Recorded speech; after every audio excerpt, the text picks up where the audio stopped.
हाँ स्टूडेंट्स, तो अब हम लाए हैं न्यूमेरिकल, जो कि विभव प्रवणता और विद्युत क्षेत्रता में जो संबंध था, है ना, या उसी को कहते थे विद्युत क्षेत्रता और विद्युत विभव में संबंध।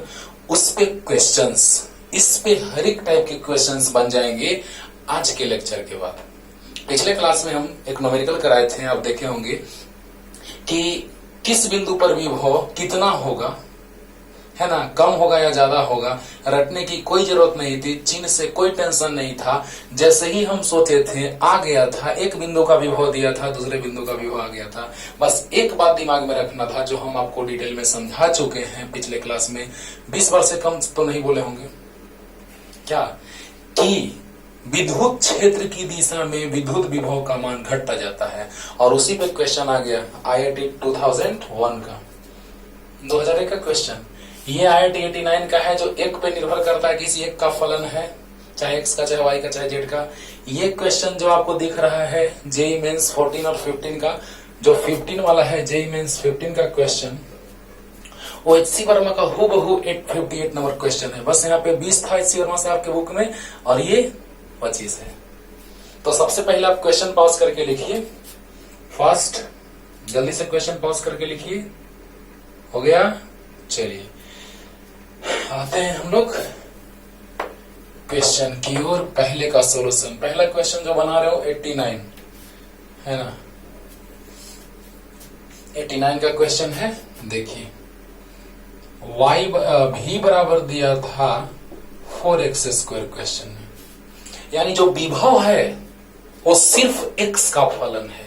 याद कीजिए थ्योरी, हाँ, पिछले लेक्चर को, जो पिछले लेक्चर मैंने पढ़ाया था उसको डिटेल में आपको देखना होगा, तब पूरा कॉन्सेप्ट क्लियर रहेगा और पूरा का पूरा। इसीलिए सर थोड़ा वीडियो लेक्चर बड़ा बन जाता है बाबू, उससे टेंशन नहीं लेना है, क्योंकि पूरा का पूरा कॉन्सेप्ट हम चाहते हैं कि एक साथ दे दें, पूरा क्लियर हो जाए। थोड़ा स्पीड बढ़ा के देख लिया करो, है ना। अगर नॉर्मल में ही समझ में आ रहा तो नॉर्मल ही देखो। ओके, तो देखिए यहाँ पर v इक्वल टू है 4x², यानी जो भी है विभव है वह सिर्फ x का फलन है। और ऐसा रहता था तो मैंने बोला था कि हम जानते हैं कि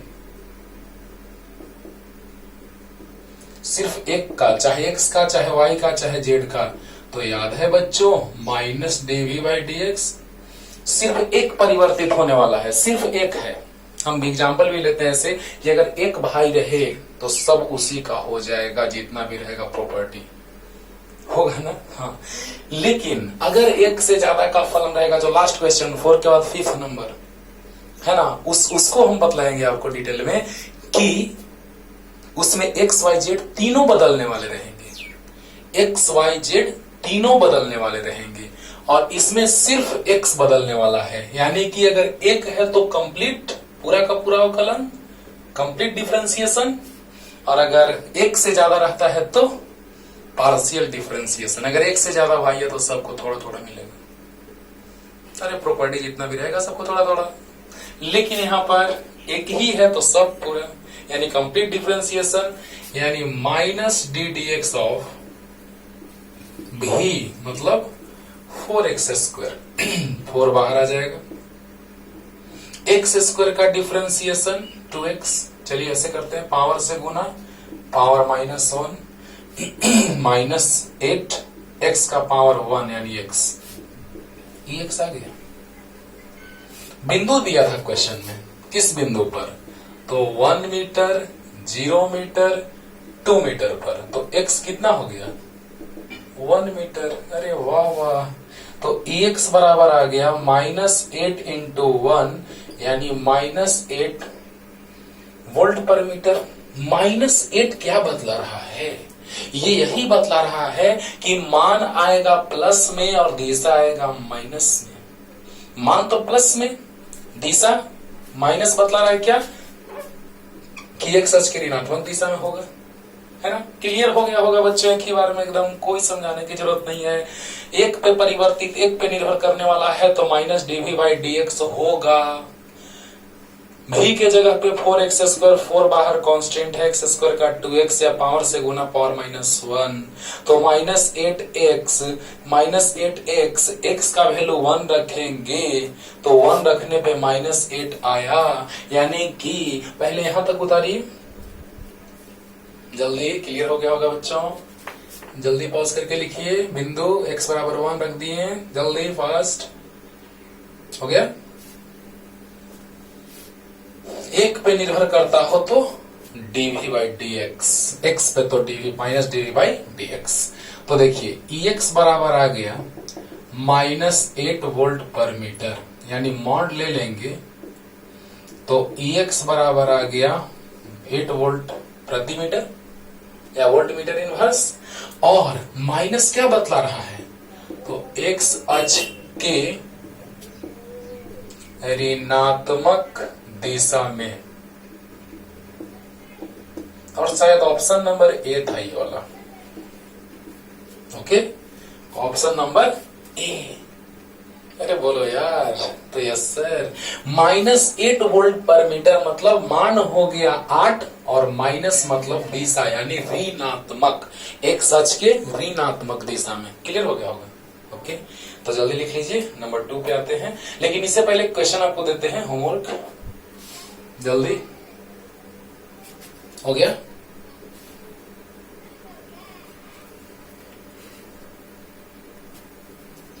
एकदम ऐसा आपको पढ़ाने जा रहे हैं बाबू कि 12th के साथ साथ हायर लेवल भी आपको अच्छे से क्लियर होगा और आपको थोड़ा भी टफ नहीं लगेगा, पूरा एकदम पानी पानी हो जाएगा। ठीक है, तो देखा जाए बस अच्छे से थ्योरी पढ़िए, जो समझा रहे हैं सो समझिए, न्यूमेरिकल बता रहे हैं सब सीखिए।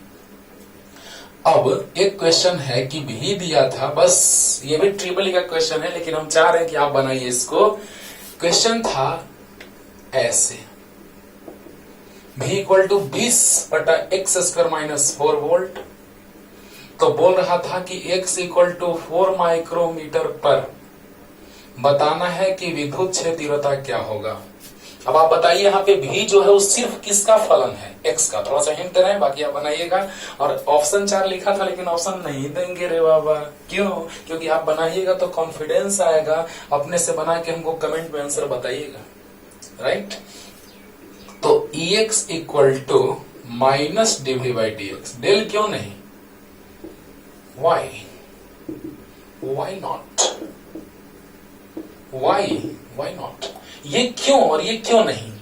क्योंकि ये जो फलन है सिर्फ x का है, ये जो फलन है सिर्फ x का है। तो जब सिर्फ x का फलन रहता है, जब सिर्फ एक चीज का, चाहे x चाहे y चाहे z का फलन रहता है, तो अवकलन ऐसे होता है x बराबर माइनस dv बाई dx।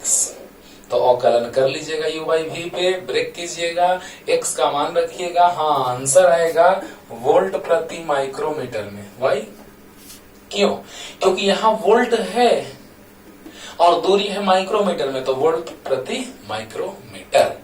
तो बन जाएगा, इससे ज्यादा हिंट नहीं देंगे, फिर ज्यादा हो जाएगा, फिर तुरंत अगर बन जाएगा, ऐसे ही तो बन जाएगा यार। ये नहीं, यही, क्योंकि सिर्फ x का फलन है, सिर्फ एक, चाहे तो x चाहे तो y चाहे तो z होता है, तो कंप्लीट पूरा का पूरा अवकलन होता है।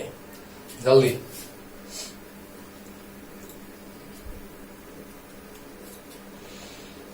अब देखिए बच्चों, IIT 2001 का क्वेश्चन देखा जाए। यदि एक समान विद्युत क्षेत्र एक सच के धनात्मक दिशा में, अच्छा एक समान है विद्युत क्षेत्र, देखिए यहाँ पे विद्युत क्षेत्र बदल रहा है बच्चों, यहाँ पे विद्युत क्षेत्र बदल रहा है। देखिए 30x² परिवर्तित है, यहाँ विद्युत क्षेत्र नियत है, x में 20 और y में 30, लेकिन वहां बदल रहा है। बदलने वाला को कैसे बनाते हैं, क्लियर करते हैं, अभी देखिएगा। पहले यहां देखिए दूसरा नंबर क्वेश्चन कि यदि एक समान विद्युत क्षेत्र एक सच के धनात्मक दिशा में हो, एक समान विद्युत क्षेत्र एक सच के धनात्मक दिशा में,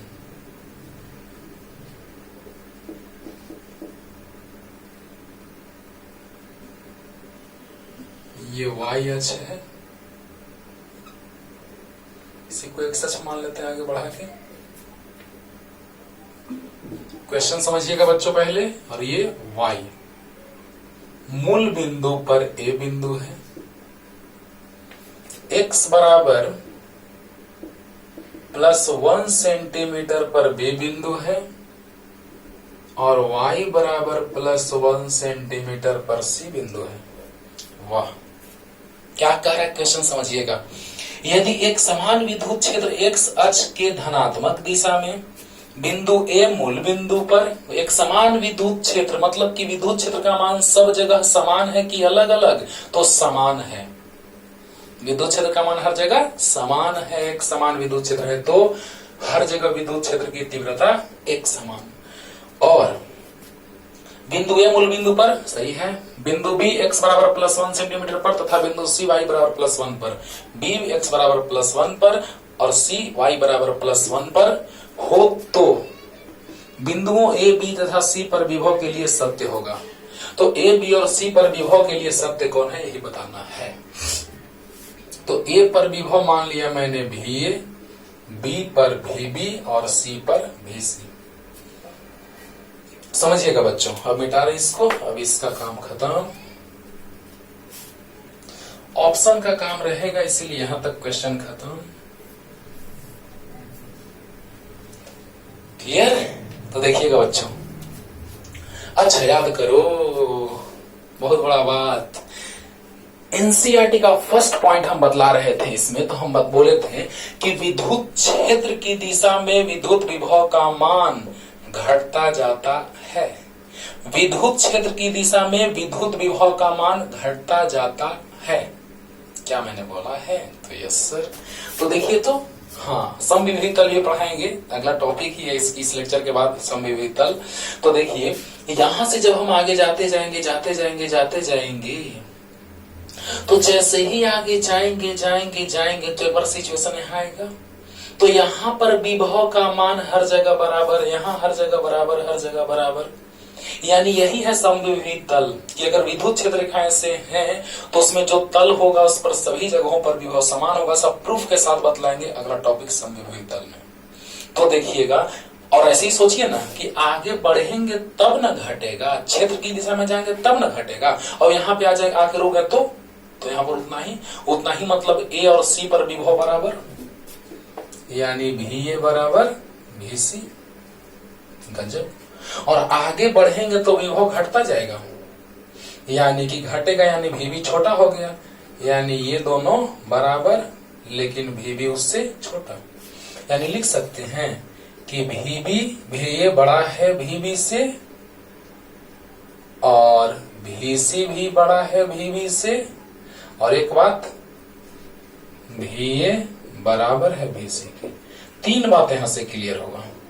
अब तीनों सही है, लेकिन ऑप्शन में कौन दिया है वो देख के चलते हैं। अब तीनों सही है बच्चों, ध्यान दिया जाए, अच्छे से एकदम क्लियर करके समझिए कि विद्युत क्षेत्र एक सच के धनात्मक दिशा में है, प्रश्न कह रहा है। और जब हम विद्युत क्षेत्र की दिशा में जाएंगे तो विभव घटेगा, ये चीज हम पीछे बता चुके हैं पिछले लेक्चर में। क्लियर? तो बतलाइए बच्चों कि जैसे ही हम इधर बढ़ेंगे आगे तो एक बार हम यहां भी रहे होंगे, तो इस पर विभव हर जगह बराबर, आगे बढ़े विभव घटता गया, यानी यहां पर दोनों बिंदुओं पर विभव बराबर होगा। समविभव तल अगले टॉपिक में। और आगे बढ़ेंगे क्षेत्र की दिशा में तो विभव घटेगा, यानी ए और सी पर बराबर होगा और बी पर उससे कम होगा, यानी कि ये वाला ज्यादा है ये वाला कम है, यानी लेस देन, ये लेस हो गया। ये दोनों ग्रेटर है इससे या ये लेस है इन दोनों से। अब मिलाइए ऑप्शन, तो VA और VC बराबर है, ओके, और VA बड़ा है VB से और VC भी बड़ा है VB से। इसको more than one optional question भी बनाया जा सकता था, है ना, ऐसे बनाया जा सकता था। जो ऑप्शन आपका दिया है पहले वो हम बतला देते हैं। अच्छा मिलाइए, तो VA VC के बराबर है, कोई ऑप्शन नहीं, बड़ा या छोटा है, गलत। VA छोटा है VC से या VA बड़ा है VC से, गलत। VA छोटा है VB से, VA छोटा है VB से, नहीं, VA बड़ा है VB से, ओह VA बड़ा है VB से, सही है। मतलब एक ऑप्शन वाला क्वेश्चन तो बन गया, लेकिन इसको एक से ज्यादा ऑप्शन वाला क्वेश्चन भी बनाया जा सकता था। और जब IIT में पूछा था तो इसको एक से ज्यादा ऑप्शन वाला आराम से बनाया जा सकता था। और वो ऑप्शन कैसे रहता, तो तीनों ऑप्शन रहता, 1 2 3 तीनों सही है और एक गलत वाला रहता, कोई मजा आ जाता। है ना। तो चलिए कोई बात नहीं, अभी भी मजा आ गया। हम लोग तो सब तो सीख लिए डिटेल में कि जैसे ही हम इधर जाएंगे तो विभव घटेगा क्षेत्र की दिशा में, तो यहाँ पर विभव बराबर होगा और धीरे धीरे आगे घटता जाएगा, यानी ये कम होगा, ये दोनों बराबर है जो कि इससे ज्यादा है। तो VA बराबर VC, VA बड़ा VB से, VC बड़ा VB से, यानी ऑप्शन कौन मिला? तो VA बड़ा VB से। अरे बोलो यार, तो ये option number 20 the right answer. क्या लिखेंगे? एक लाइन लिख लेंगे कि विद्युत क्षेत्र की दिशा में, MBBI पॉइंट लिखवाए हैं, विद्युत क्षेत्र की दिशा में विद्युत विभव का मान घटता जाता है। विद्युत क्षेत्र की दिशा में विद्युत विभव का मान घटता जाता है, घटता जाता है। आपको बतलाए हैं कि विद्युत क्षेत्र की दिशा में विद्युत विभव का मान घटता जाता है, यानी VB कम होगा, VA VC तो बराबर है, उसी लाइन पे है। क्लियर? जल्दी फास्ट हो गया, लिख लिए होंगे पॉज करके।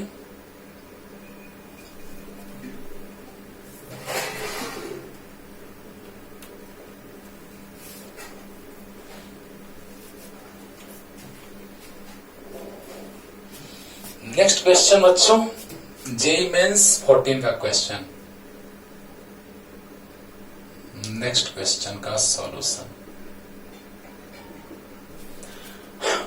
विद्युत क्षेत्र E बराबर 30x² I कैप वायुमंडल में उपस्थित हो तो VA माइनस VO होगा, जहां VO मूल बिंदु पर विभव जबकि VA x बराबर 2 पर विभव है। अच्छा, अगर परिवर्तित वाला विद्युत क्षेत्र होता था तो मेरे दिमाग में एक बात आता था, रे बाबा क्या, जल्दी बोलो।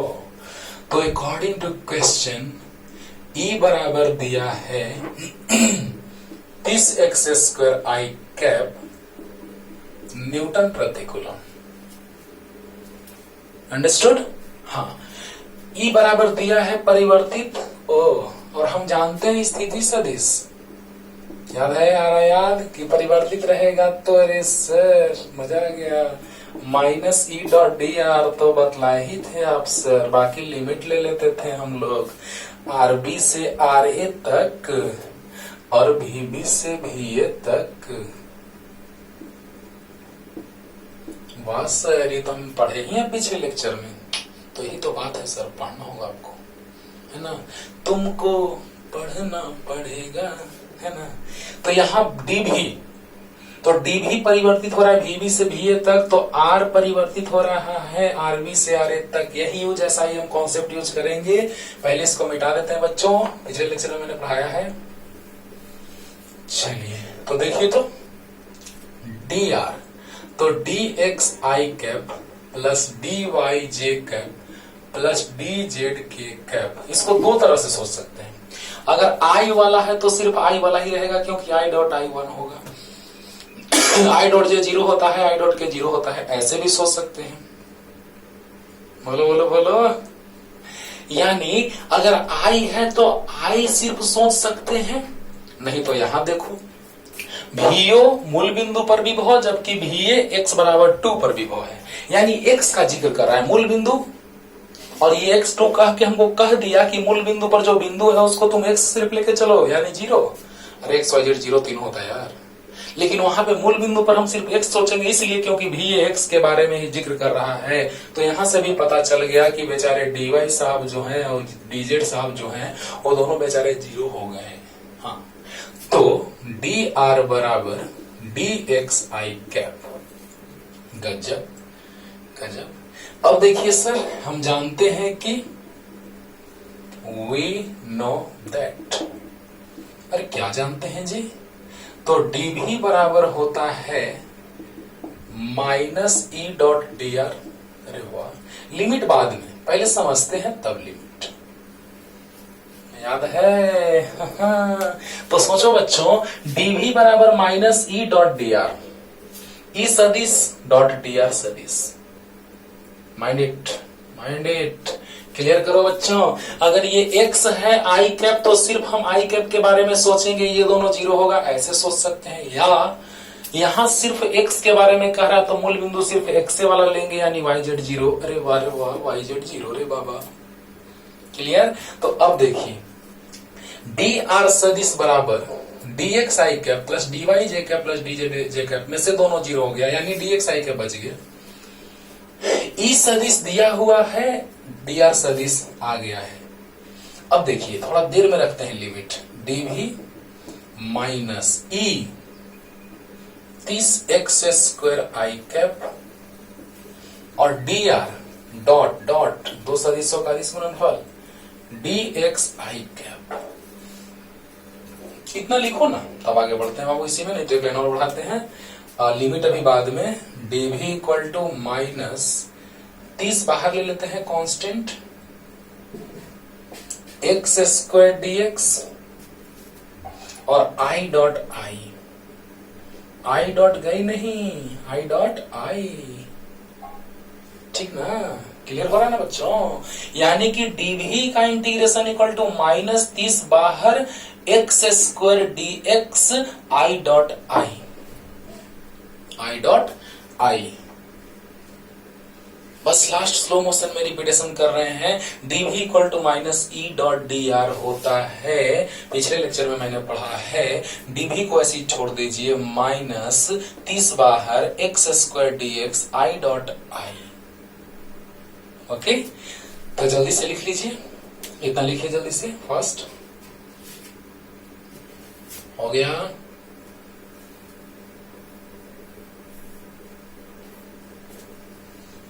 अब देखो बच्चों लिमिट कैसे सोचेंगे, ध्यान दिया जाए ध्यान से। यहां पर dv दिया है माइनस 30 वारे वाह x² इंटू dx आई डॉट आई 1। अच्छा क्या बदल रहा है, भीओ मूल बिंदु पर विभव भीओ, तो मूल बिंदु मतलब x बराबर 0, क्योंकि कैसे भी सोल्व करते तो फलन x का ही आता, क्योंकि जब डॉट लेते तो सिर्फ i डॉट आई 1 होता, i डॉट j 0 होता, i डॉट k 0 होता। रे बाबा जल्दी जल्दी जल्दी, i dot I 1, i dot j 0, i dot k 0, यानी सिर्फ बचता कौन, i डॉट आई वाला।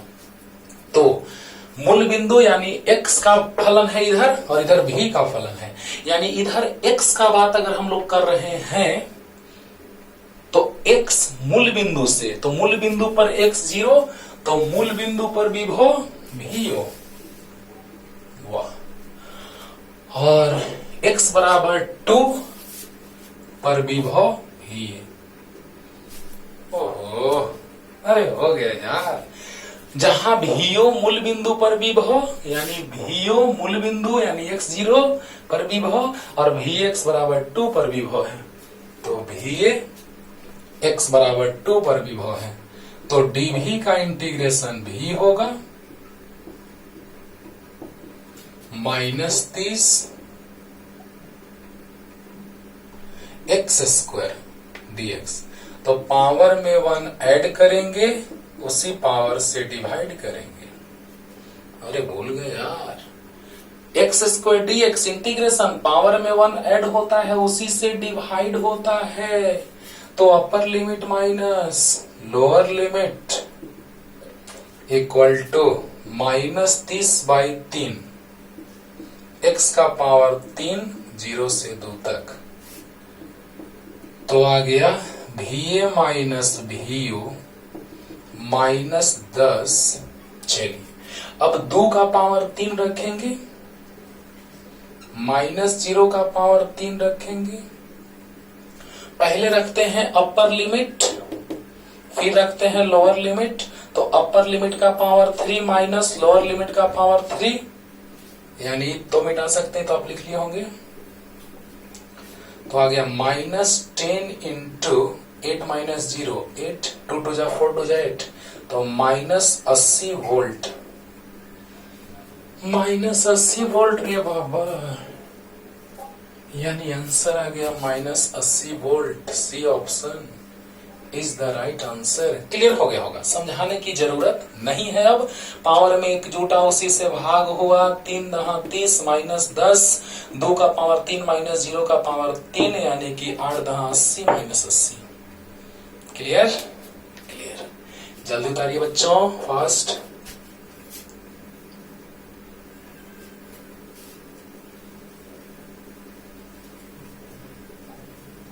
पॉज करने में कितना देर लगता है मेरे भाई।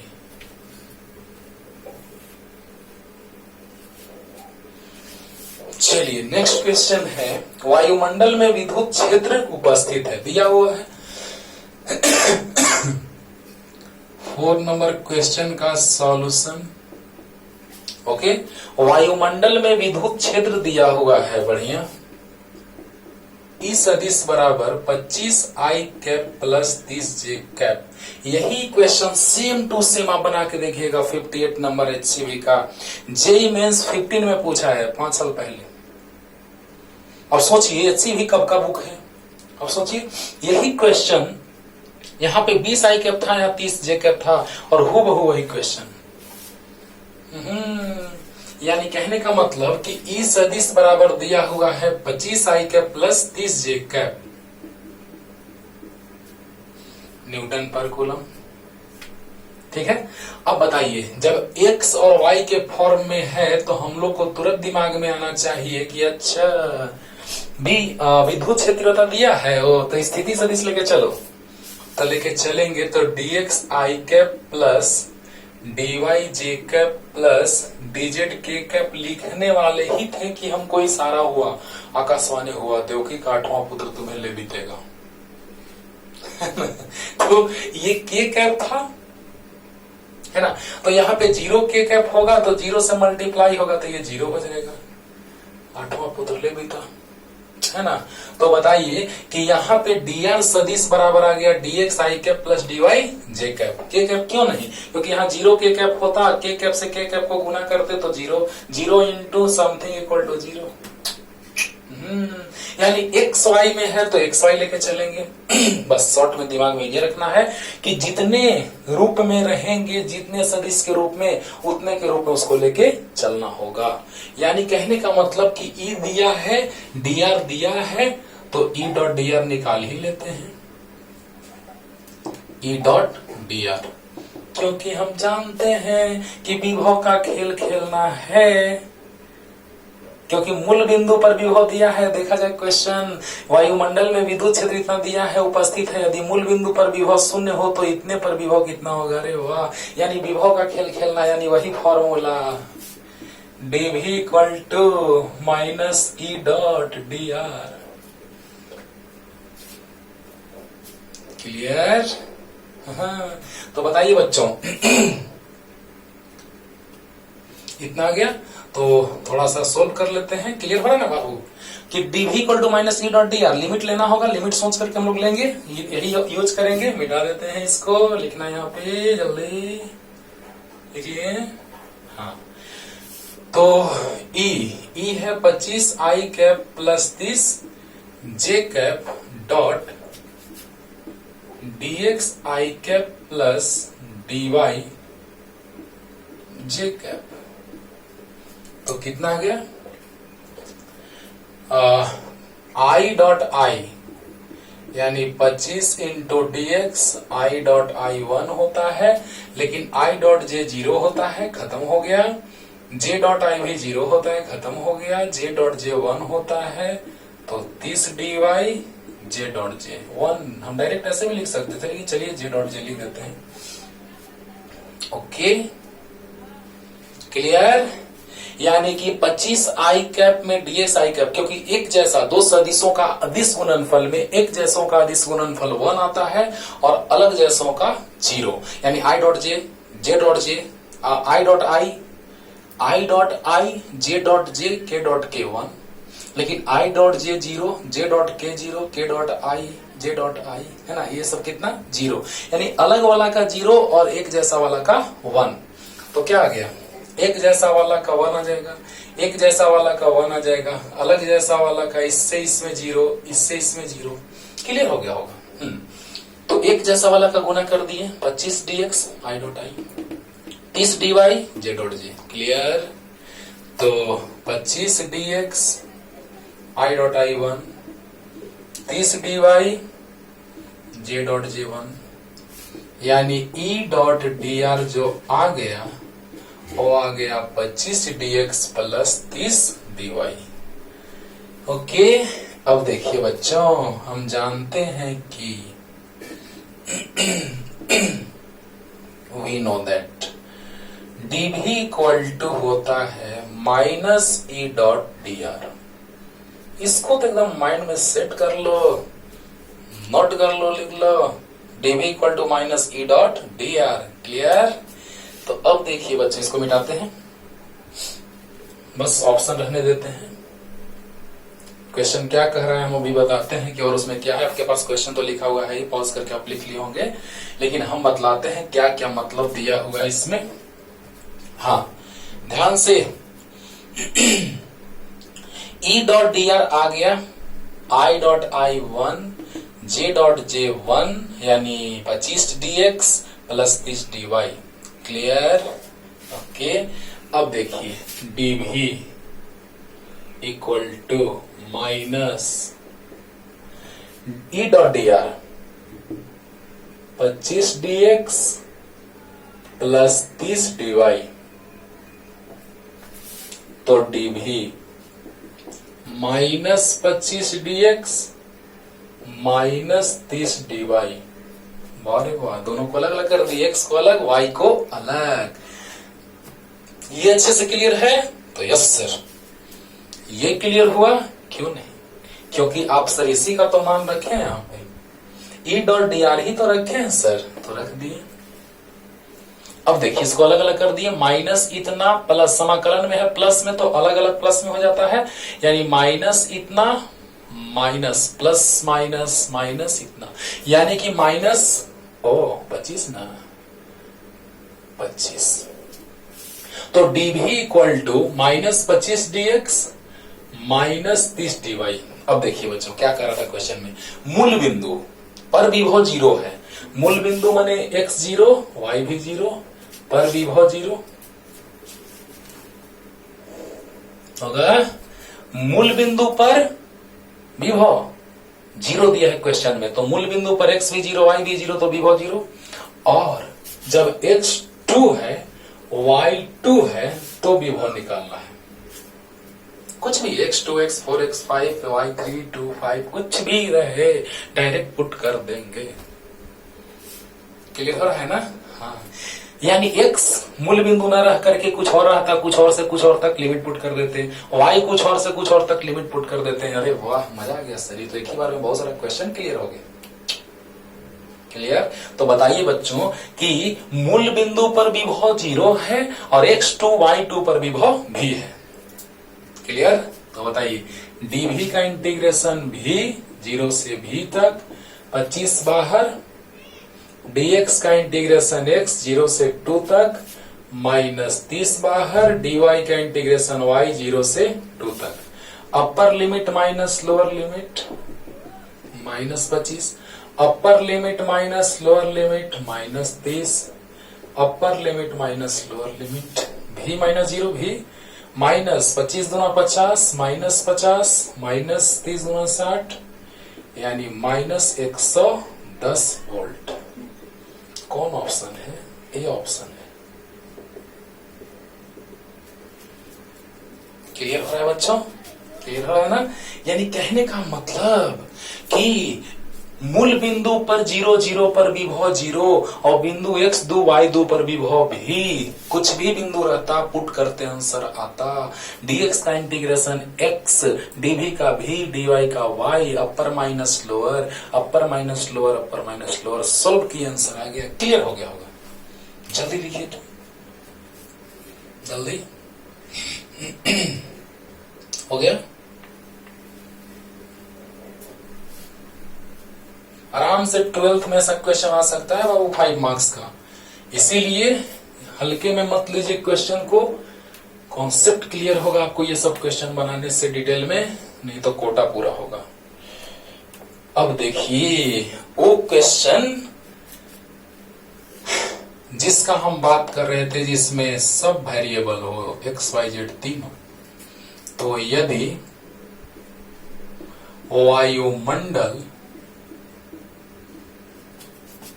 वायुमंडल में किसी बिंदु x, y, z पर विभव v बराबर X Y plus Y Z plus Z X volt हो तो बिंदु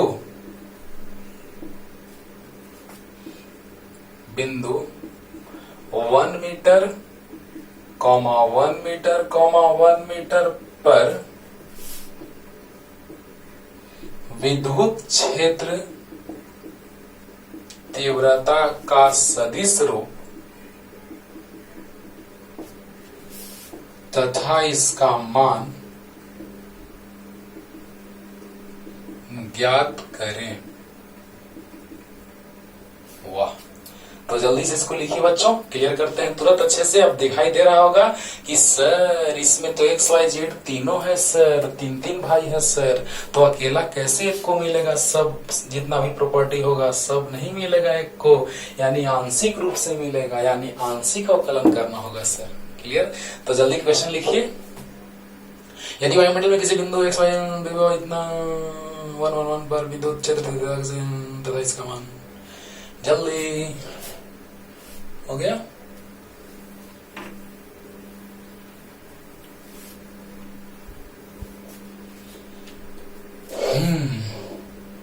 सॉल्यूशन की ओर बढ़ते हैं हम लोग।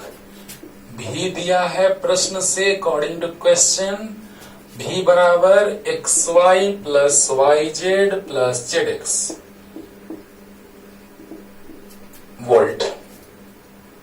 अंडरस्टूड? तो क्या हो जाएगा? भी दिया है एक्स वाई जेड तीनों रूप में, तो क्या आंशिक की पूर्ण? आंशिक। क्यों? एक्स वाई जेड तीन भाई हैं। अगर सिर्फ एक्स का फलन रहता था तो डी माइनस डी भी बाई डी एक्स, लेकिन अगर एक से ज्यादा फलन है तो माइनस डेल भी बाई डेल एक्स। क्यों? वाई? इसलिए क्योंकि हम देख रहे हैं कि ये जो फलन का बात आ रहा है वो तीनों पर निर्भर कर रहा है, और जब तीनों पर निर्भर करेगा यानी कि हम आंशिक अवकलन करेंगे। तो देखिए, जो कि ध्यान से बच्चों, एक्स बराबर माइनस डेल भी बाई डेल एक्स, ऐसा फंक्शन वाला कोई भी क्वेश्चन आएगा इसके बाद आप उड़ा दीजिएगा। बस ध्यान रखना है कि ये तब जब y तथा z क्या हो? y तथा z कांस्टेंट हो। पार्शियल आंशिक, जैसे तीन भाइयों में संपत्ति का बंटवारा हो गया, एक भाई को ये मिला, दो भाइयों को कुछ अलग मिला होगा, तो जो एक भाई को मिला उस पे ये दोनों का हक नहीं है, यानी ये दोनों वहां पे न्यूट्रल हो गए, कांस्टेंट हो गए, है ना। वे दोनों वहां पर इस पर हक नहीं जता रहे हैं, यानी कि तीन भाइयों का संपत्ति है जिसमें एक को मिला तो उस पे इसका हक नहीं है, यानी जिस पर इसका हक है उस पर इन दोनों का हक नहीं है, यानी कि जब इसका है तो ये दोनों का नहीं है, यानी जब इसके साथ बदलेगा तो ये दोनों नियत रहेगा। इस जमीन के बारे में पूछने आएगा कोई, किसका है भाई, तो ये दोनों कुछ नहीं कहेगा, मेरा नहीं है, तो जिसका है हाँ मेरा है। क्लियर? तो बताइए, जब x के साथ बदलेगा तो y z नियत रहेगा, यानी minus del by del x of भी x Y plus Y Z plus Z x.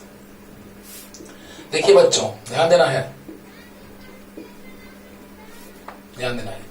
x के साथ परिवर्तित यानी y z कांस्टेंट, तो कांस्टेंट को बाहर ले लेते हैं, del X by del X plus Y Z constant है एकदम आराम से सर, वाई जेड कांस्टेंट, तो कांस्टेंट का अवकलन x के सापेक्ष 0 प्लस जेड कांस्टेंट है, तो x के सापेक्ष x का अवकलन। क्लियर हो गया होगा। फिर समझाते हैं और उसके बाद आपके हवाले एक और बता के आपके हवाले तीसरा कर देंगे, है ना। मतलब x और y हम बता रहे हैं ताकि एक से समझ में ना आए तो दूसरे से आ जाएगा अच्छे से। तो v minus del V by del X आंशिक अवकलन, क्या आंशिक अवकलन है। तो बताइए बच्चों कि minus del by del x of X Y plus Y Z plus Z X, तो माइनस एक्स वाई, तो y और z कांस्टेंट, जब x के सापेक्ष अवकलन करते हैं आंशिक तो y z कांस्टेंट, तो y कांस्टेंट होगा तो बाहर x का अवकलन x के सापेक्ष plus y z constant, constant का अवकलन x के सापेक्ष 0, z कांस्टेंट बाहर x के सापेक्ष x का अवकलन। क्लियर हो गया होगा, अंडरस्टूड। तो y x का अवकलन 1 प्लस 0 खत्म, z इंटू एक्स का अवकलन 1, यानी आ गया कितना ex बराबर माइनस वाई प्लस जेड आ गया।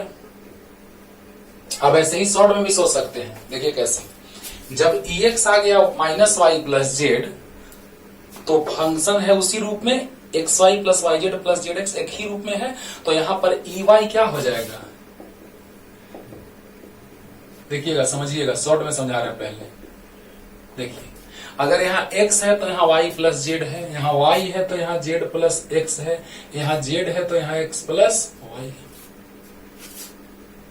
अंडरस्टूड। यानी यहाँ x तो यहाँ y प्लस जेड, यहाँ y तो यहाँ z प्लस x, यहाँ z तो यहाँ x प्लस y, इसको छोड़ देते हैं। हाँ यही लाएंगे अभी तुरंत हम लोग, ठीक है। तो यहाँ के बाद हम यहाँ चल देते हैं ये साइड में, तो ex आ गया कितना माइनस वाई प्लस जेड।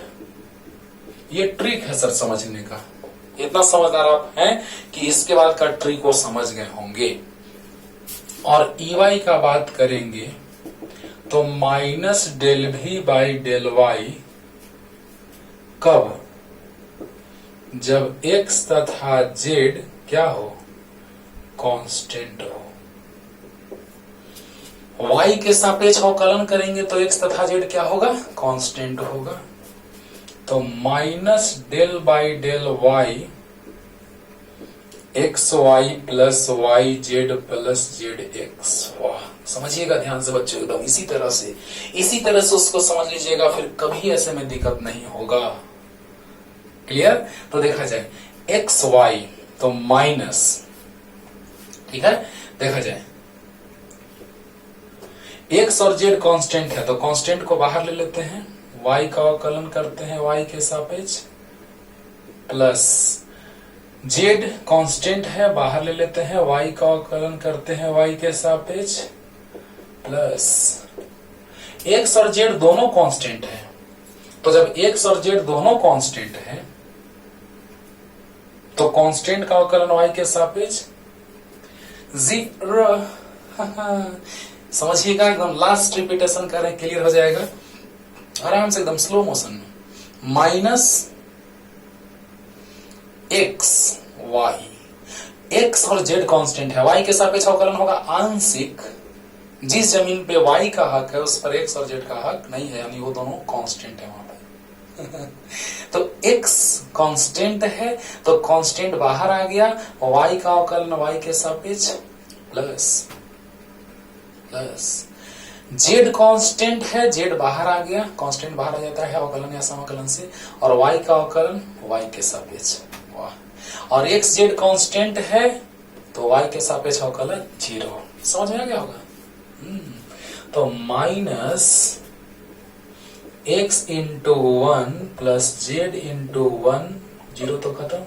अरे यार इसका अवकलन 1, इसका अवकलन 1, यानी आ गया ई बराबर minus Z plus X.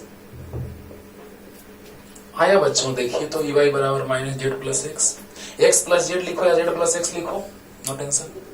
X minus Y, Y minus X ऐसे नहीं लिख देंगे कि एक्स माइनस वाई है तो वाई माइनस एक्स, नहीं, प्लस में रहेगा तो इधर उधर लिखा जा सकता है। तो देखा जाए यहाँ पे आ गया ई वाई बराबर माइनस जेड प्लस एक्स। अब इसी तरह से आपको हम इसको, इतना तो आएगा कंफर्म है, तो ये आप लाइएगा, इतना आएगा कंफर्म है, ये आपको लाना है। वैसे ही ई जेड बराबर करके ई जेड बराबर minus del V by del Z. आपको ऐसे लाना है, उसको हम नहीं ला रहे हैं क्योंकि दो बता दिए, तीसरा अपने आप तुम ला सकते हो। ई जेड बराबर minus D by D Z कब? जब एक्स तथा वाई क्या हो? कांस्टेंट हो, है ना। Minus del V by del Z कब? जब एक्स तथा वाई क्या हो? कांस्टेंट हो। और वहां से यही आएगा। क्लियर हो रहा है ना? तो यहां तक जल्दी से आइए, जल्दी। शॉर्टकट ट्रिक समझ में आ गया होगा। जल्दी फास्ट। क्या पूछ रहा था सो देखिए।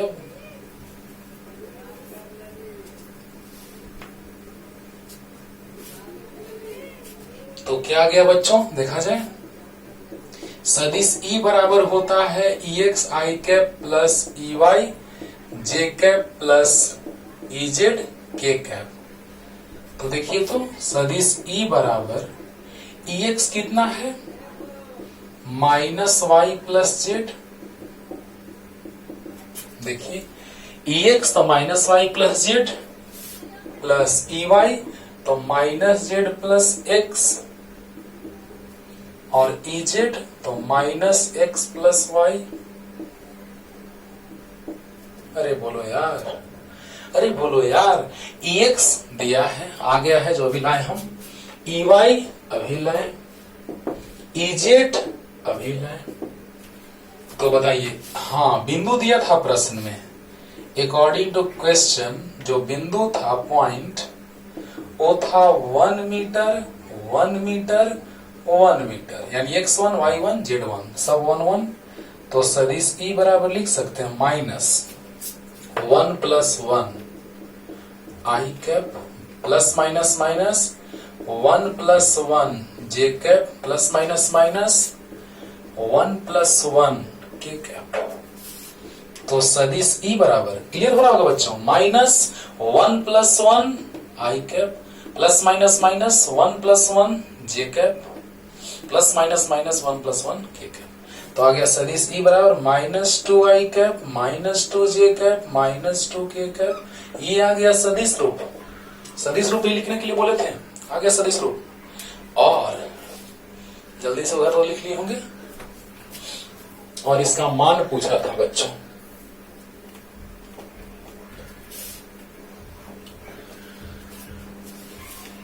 ओके, तो मान कितना? तो सदिश ई का मॉड तो माइनस 2 का स्क्वायर माइनस 2 का स्क्वायर माइनस 2 का स्क्वायर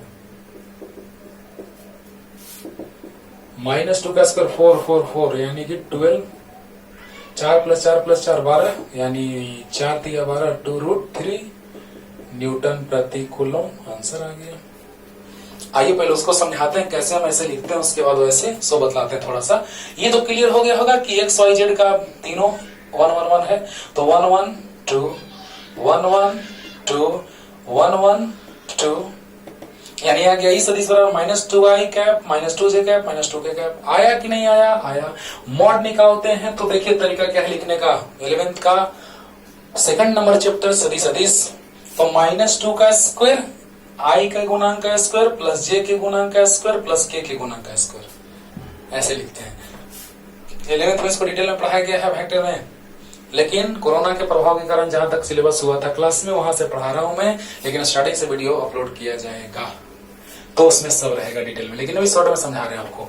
यहां पर अगर ये मान लिया जाए कि 3 है, ये 4 है, तो ये कर्ण 5 आता है। ये तो सबको पता है समकोण त्रिभुज में, पता है। देखिए कैसे ला रहे हैं, कैसे वो आया होगा सो देखिए। यहाँ पे इसके गुणांक का स्क्वायर प्लस इसके गुणांक का स्क्वायर प्लस इसके गुणांक का स्क्वायर, तीनों है तो तीनों, दूठो तो दूठो। अगर 5 है मतलब कैसे 5 आया होगा? तो √3 का स्क्वायर प्लस 4 का स्क्वायर। अरे ऐसे ही ना आया होगा, पाइथागोरस 3 का स्क्वायर प्लस 4 का स्क्वायर। अब देखिए इसको कैसे लिखते हैं बच्चों, ध्यान दीजिए। ये आई कैप है, ये जे कैप, एक्स वाला को आई कैप लिख दिए और वाई वाला को जे कैप। तो देखिए तो हम लिख सकते हैं इसको सदिश आर। सदिश आर बराबर ऐसे सदिश हो गया, यानी हम ऐसे ऐसे जाएं या ऐसे जाएं, हेड हेड एक जगह टेल टेल एक जगह, परिणामी सदिश। हेड हेड एक जगह, टेल टेल एक जगह, परिणामी सदिश। अंडरस्टूड? तो क्या जाएगा परिणामी सदिश? तो देखिए 3i cap plus 4j cap.